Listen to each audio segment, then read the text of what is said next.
Good evening, everyone. As we gather here today, I want to invite you to consider a compelling narrative that many of us, in different ways, have encountered in our lives. It's a story that unfolds in the seemingly ordinary rhythm of a city, yet it quickly delves into the deeply personal and often challenging questions of perception and integrity. Imagine a scenario where assumptions are made, not based on actions but on appearance or pre-existing notions. How often do we, or people we know, face judgments before a single word is spoken or a deed is done? This narrative pushes us to reflect on the unseen biases that might influence our interactions and decisions. It asks us to confront the discomfort of witnessing something that feels inherently wrong. What happens when personal values clash with established norms or expectations? When is the moment that demands we choose between the path of least resistance and the path of righteousness? This story isn't just about a specific incident. It's a mirror reflecting universal struggles with power, prejudice, and the profound impact of individual choices. It encourages us to ponder the weight of an oath, a promise, or a deeply held belief when it's truly put to the test. Ultimately, it challenges each of us to consider the courage we possess to stand up for what is right, not just for ourselves, but for everyone in our community. The hum of a Friday afternoon, a quiet symphony of city life, filled the patrol car as Officer Mia Jenkins and her senior partner, Officer Ben Carter, cruised through the streets of Crestwood Heights. It was a routine day, or so it seemed. But beneath the surface, a different kind of tension simmered. Carter, a man hardened by 2 decades on the force, was ranting, his voice laced with cynicism and thinly veiled prejudice about recent changes in the police department's leadership. "Can you believe they put one of them in charge?" Carter spat, his knuckles white on the steering wheel, his eyes scanning the urban landscape not for genuine threats, but for anything that would confirm his distorted worldview. "This department's going to hell." Mia shifted uncomfortably in her seat, a silent rebellion stirring within her. She'd only been on the force for a few months, and Carter's blatant racism made her deeply uneasy. She was new, full of idealism, having joined the force with a genuine desire to protect and serve, to make a real difference in the community she called home. The casual prejudice she witnessed, however, was a jarring contrast to the oath she had taken. Every fiber of Mia's being screamed against the injustice she witnessed, but the heavy weight of her badge, her newness, held her tongue captive. It was a silent battle, a struggle between her conscience and the unspoken rules of the old guard. "Maybe we should give the new captain a chance," she suggested cautiously, her voice softer than she intended. Carter scoffed, a dismissive sound that was all too familiar. "You're too naive, kid. They're all the same. Can't trust them." His words weren't just an opinion, they were a deeply ingrained belief, a product of years of unchecked bias, perhaps even passed down through generations within the force, turning experience into prejudice. As they turned onto Main Street, Carter's eyes narrowed, catching sight of a sleek black sedan. The driver, a well-dressed black woman, was obeying all traffic laws, her vehicle a picture of composure amidst the city bustle. Yet something about her rubbed Carter the wrong way. "Look at that," he muttered, his voice thick with unfounded suspicion. "Bet she stole that car." Mia frowned, her concern growing. "We don't know that, sir. She's not doing anything wrong." But logic held no sway against deep-seated bias. "That's what you think," Carter replied, a chilling glint in his eye as he flipped on the patrol car's lights. Time for a little routine check. This wasn't a random act. It was a pattern, a systemic issue. Across the nation, countless stories echo this precise moment. Individuals targeted not for what they did, but for who they were, for the color of their skin, for perceived success that some believe they don't deserve. How many times have we, or someone we know, been judged before a word was even spoken, a deed even done? The sleek black sedan, oblivious to the insidious malice behind the flashing lights, began to pull over, signaling the quiet beginning of a calculated betrayal. The sleek black sedan, now motionless at the curb, seemed to hum with a silent, charged tension. From her seat, Officer Mia Jenkins could see Ms. Jordan Hayes' shoulders suddenly tense, a common, almost instinctive reaction to an unexpected stop, especially when the reasoning felt non-existent. "Sir, please? This doesn't feel right," Mia pleaded softly, her voice barely a whisper, a desperate attempt to appeal to Carter's better judgment. But her words, like so many other quiet pleas in moments of injustice, were swallowed by the indifference of prejudice. Officer Carter ignored her, his gaze fixed on the sedan, a slow, predatory smirk spreading across his face as he sauntered towards the vehicle. This wasn't about law enforcement, it was about the assertion of a twisted power, a desire to prove a baseless belief. Reluctantly, Mia followed, her stomach churning with a dawning dread, the silent question echoing, how far would this go? As they approached, the driver's window rolled down, revealing Miss Hayes. She was composed, remarkably so considering the situation, but a wary glint in her eyes betrayed the calm exterior. Her gaze darted between the two officers, assessing, calculating. "Is there a problem, officers?" she asked calmly, her voice steady and clear. Carter's response was immediate, dripping with a disdain that was palpable. "License and registration." He didn't ask, he demanded. Ms. Hayes, without protest, complied, handing over her documents. But Mia, ever observant, noticed the subtle tremor in Ms. Hayes's hands, a small, telling detail that spoke volumes about the cumulative weight of such encounters. For Ms. Hayes this was a familiar dance, the subtle tremor of hands, the forced composure, the awareness that every move was being scrutinized, not for safety but for validation of a baseless accusation. Across the nation, countless stories echo this precise moment. Individuals targeted not for what they did, but for who they were, for the color of their skin, for perceived success that some believe they don't deserve. Carter continued to circle Ms. Hayes' car like a predator stalking its prey, his eyes scanning every inch of the vehicle, searching for any excuse, any minor infraction, to escalate the situation. "Nice ride you got here, Mr. Hayes," he sneered, his voice thick with unfounded suspicion. "How does someone like you afford something like this?" Miss Hayes took a deep breath, maintaining her composure with a resilience that spoke of long practice. "I work hard for my money, officer. I'm on my way to an important meeting. Can you please tell me why I've been stopped?" Carter, utterly ignoring her plea, let his hand rest conspicuously on his holster. "Mind if we take a look inside?" he challenged. "I do mind, actually," Miss Hayes replied firmly, her voice steady. "I haven't done anything wrong, and I don't consent to a search." Carter's face twisted with barely contained anger. "Oh, you've got something to hide, don't you?" Then, without warning, he yanked open the car door and began rummaging through the vehicle. Ms. Hayes stepped forward to protest, but Mia instinctively quickly moved between them, her voice trembling slightly as she pleaded, "Sir, please, stay back." In the chaos, as Carter searched, Mia's eyes caught a fleeting, almost imperceptible movement. From the corner of her eye she saw him discreetly pull a small, clear bag of white powder from his pocket. Her heart raced, a sickening jolt of realization piercing through her. He slipped it under the driver's seat. This wasn't just racial profiling anymore. This was a frame-up. The betrayal wasn't just against Hayes, but against the very oath Mia had sworn to uphold, against the principles of justice she believed in. True law enforcement is about evidence and due process, not about planting evidence and fabricating charges. "Well, well, well," Carter announced triumphantly, emerging from the car with the bag in his hand. "What do we have here, Ms.?" Hayes's eyes widened in disbelief, her composure finally shattering. "That's not mine, you just planted that," Carter merely smirked, the picture of self-satisfaction. "Looks like we've got ourselves a drug dealer. You're under arrest." As Carter reached for his handcuffs, Ms. Hayes's composure finally cracked. "This is absurd, I'm telling you that's not mine." Mia felt sick to her stomach. She knew with agonizing certainty what she was witnessing was wrong, a blatant, cynical abuse of power. Her father's words, a guiding beacon in her life, echoed in her mind.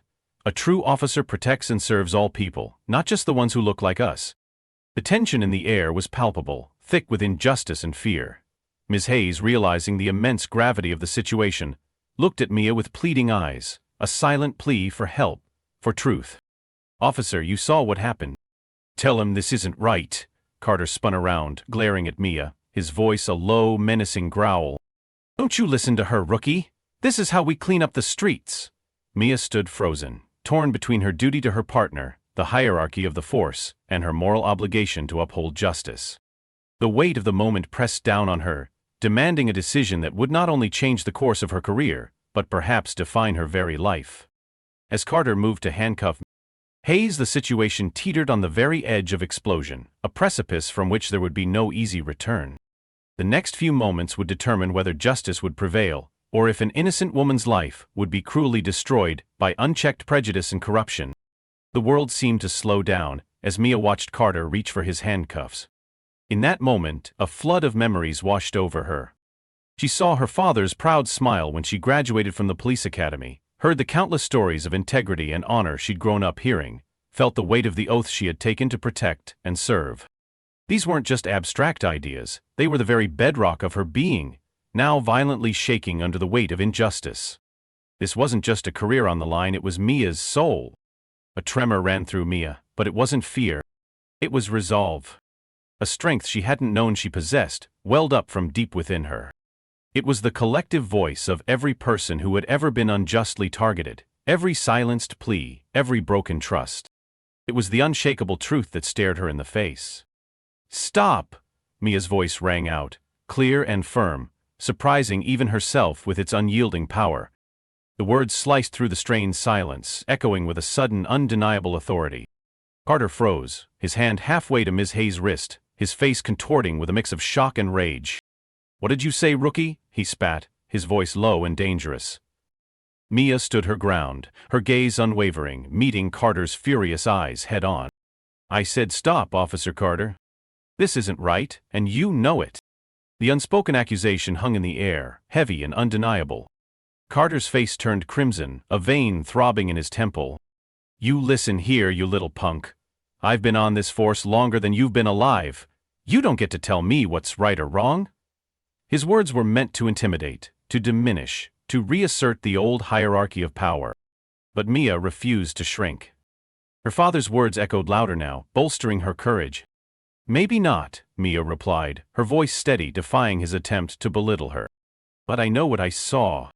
You planted that evidence. This woman is innocent." The words hung in the air, undeniable and devastating.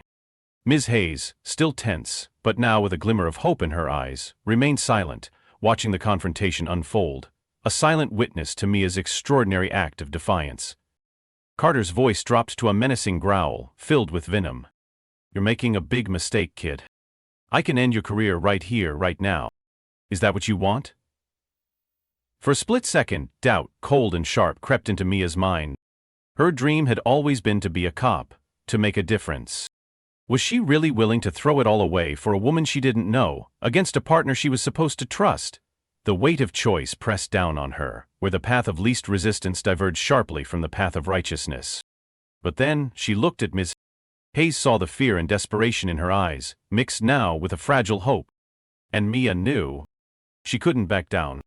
She couldn't allow this injustice to stand. "If standing up for what's right means losing my job," Mia declared, her voice resonating with newfound conviction, "then so be it. I won't be a part of this." Carter's face turned an even deeper shade of red with fury. He jabbed a finger into Mia's chest, his anger boiling over. "You're done, you hear me? Done. I'll make sure you never wear a badge again." Mia stood firm, her voice steady, refusing to be cowed. "Go ahead. But I'm not moving, and you're not arresting this woman on false charges." The tension between the two officers was palpable, a live wire crackling in the air. Ms. Hayes, sensing an opportunity in the escalating standoff, tried to defuse the situation. "Officers, please, there's no need for this to escalate, we can resolve this peacefully." But Carter whirled on Ms. Hayes, his control completely gone. "Shut your mouth! You don't get to talk!" It was then that Mia, fueled by a righteous anger and a profound sense of duty, found her ultimate courage. She put a hand on Carter's shoulder, firmly pulling him back, away from the innocent woman. "That's enough," Mia commanded, her voice ringing with an authority that stunned Carter. "She has rights, and you're violating them." The older officer shoved Mia's hand away, a snarl twisting his features. "You're making the biggest mistake of your life, kid. Don't think I won't report this insubordination." Mia stood tall, her father's words echoing in her ears, now a battle cry for her soul. "I'd rather lose my job than lose my integrity." In that split second, Mia chose integrity over complicity, the oath over the badge, and perhaps her own future. As the confrontation reached its boiling point, none of them realized that this single, defiant stand would be the catalyst for change far beyond this one traffic stop. Mia's unexpected act of courage, her unwavering commitment to justice, was about to set in motion a chain of events that would shake the very foundations of their police department and the community of Crestwood Heights. The path of righteousness, though fraught with immediate danger, was about to illuminate a far wider, more complex journey towards truth and accountability. The air crackled with a palpable tension, thick and suffocating, as Officer Carter, Officer Mia Jenkins, and Ms. Jordan Hayes stood locked in their standoff. Traffic slowed, passing cars rubbernecking at the extraordinary scene unfolding on the roadside. The drama was undeniable, drawing curious glances and hushed whispers from onlookers. Ms. Hayes, a woman of profound calm and strategic thinking, sensed the shift in the atmosphere. Mia's courageous defiance had opened a crucial window, creating an opportunity that Ms. Hayes seized with unwavering resolve. "Officers," she said, her voice clear and authoritative, cutting through the strained silence. "I think there's something you both need to know." It wasn't a plea, it was a statement, a measured pronouncement that commanded attention. Carter, still seething with rage, scoffed, "Save it for the judge, pal." His arrogance was a shield, his prejudice a blindfold. But Ms. Hayes, with a quiet power that belied the chaos, pressed on, her eyes fixed on him. "I'm Captain Jordan Hayes, the new head of your precinct." The words hung in the air for a moment, suspended in disbelief before their full, earth-shattering impact hit. The silence that followed was deafening. Carter's face, a moment ago contorted with fury, drained of all color, turning ashen as the realization dawned on him. His bravado, his towering arrogance, evaporated like smoke, replaced by utter shock and a dawning crushing dread. Mia's eyes, wide with disbelief, reflected the sheer magnitude of the twist. The world tilted on its axis for Officer Carter.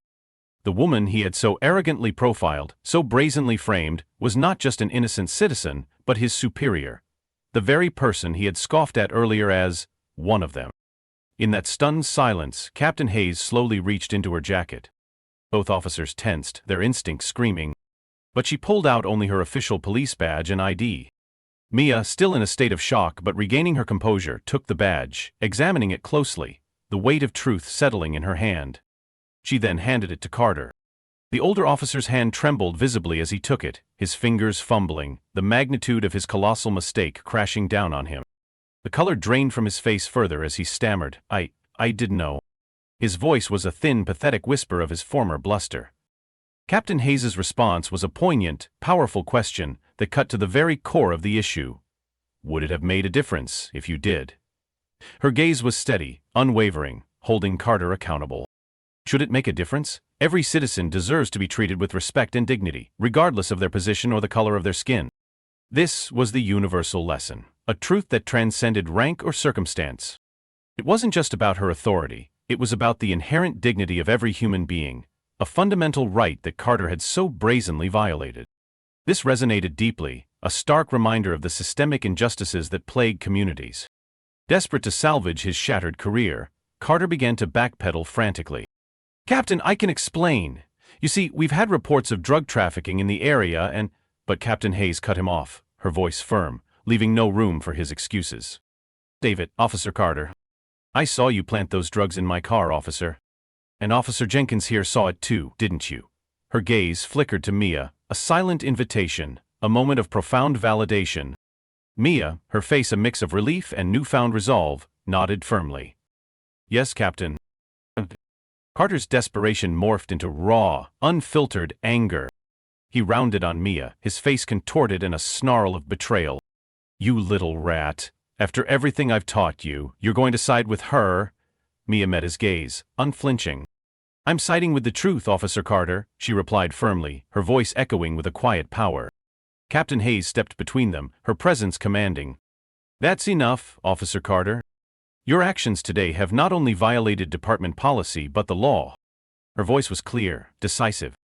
"You're suspended, effective immediately. Turn in your badge and gun." Carter's face contorted with outrage, the reality of his downfall hitting him hard. "You can't do this to me. I've given 20 years to this force." Captain Hayes's response was quiet, but it landed like a hammer blow. "And in those 20 years, how many innocent lives have you ruined, officer? How many people have suffered because of your prejudice?"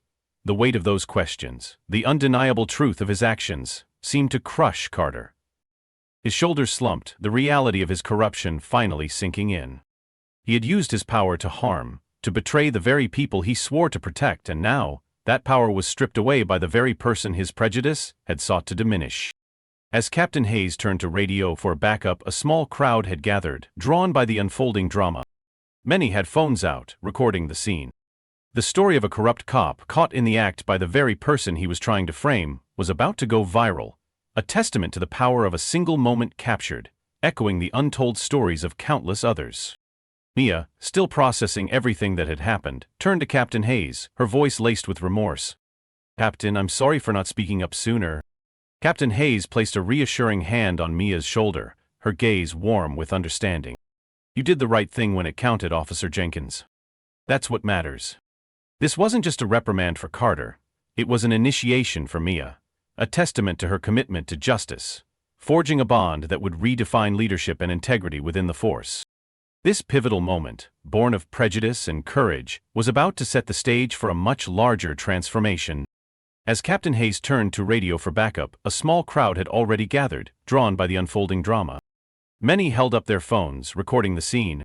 The story of a corrupt cop caught in the act by the very person he was trying to frame was about to go viral, a testament to the power of a single moment captured, echoing the untold stories of countless others who had suffered in silence.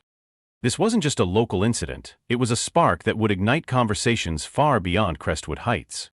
Mia, still processing the whirlwind of emotions and decisions, turned to Captain Hayes, her voice laced with remorse. "Captain, I'm sorry for not speaking up sooner." Captain Hayes, with a profound understanding that comes from navigating similar battles, placed a reassuring hand on Mia's shoulder. "You did the right thing when it counted, Officer Jenkins. That's what matters." This wasn't just a validation for Mia, it was a powerful endorsement of her integrity, forging a new bond based on shared principles rather than forced loyalty. It was the beginning of a mentorship that would redefine leadership and integrity within the force. As the sirens of approaching backup grew louder, signaling the arrival of reinforcements, Mia and Captain Hayes stood united.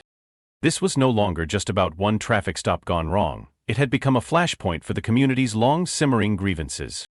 Captain Hayes knew her journey would not be easy. Her arrival wasn't just a new face in leadership, it was a direct challenge to the entrenched biases and quiet corruption that had plagued the force for too long.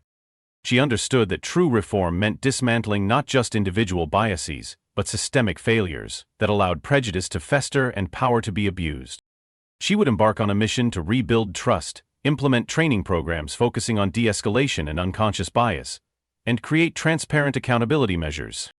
This would be a long, arduous journey, but one she was prepared for, because the fight for justice was never just a sprint, it was a marathon. The eyes of the city were upon them, and the world was about to take notice. For our listeners, for those who have felt the sting of injustice, Captain Hayes' story is a beacon. It's a testament that change is possible, that even in the face of overwhelming odds, a single act of courage, a single stand for what is right, can ripple outwards, transforming not just lives but entire communities. The journey towards true justice is often fraught with obstacles, with moments of despair. But it is in these very moments, when courage meets conviction, that the greatest changes begin. And as Captain Jordan Hayes and Officer Mia Jenkins stood there, united in their purpose, the dawn of a new era truly began to break over Crestwood Heights. What hidden biases do we carry? What silent injustices do we witness? And what courage do we possess to stand up for what is right, not just for ourselves but for everyone? Have you or someone you know experienced something similar? Share your thoughts and stories in the comments below. Let's keep this conversation going. And if this video, if their fight, stirred something in you, hit that like button, subscribe to our channel, and share this video with someone who needs to hear it.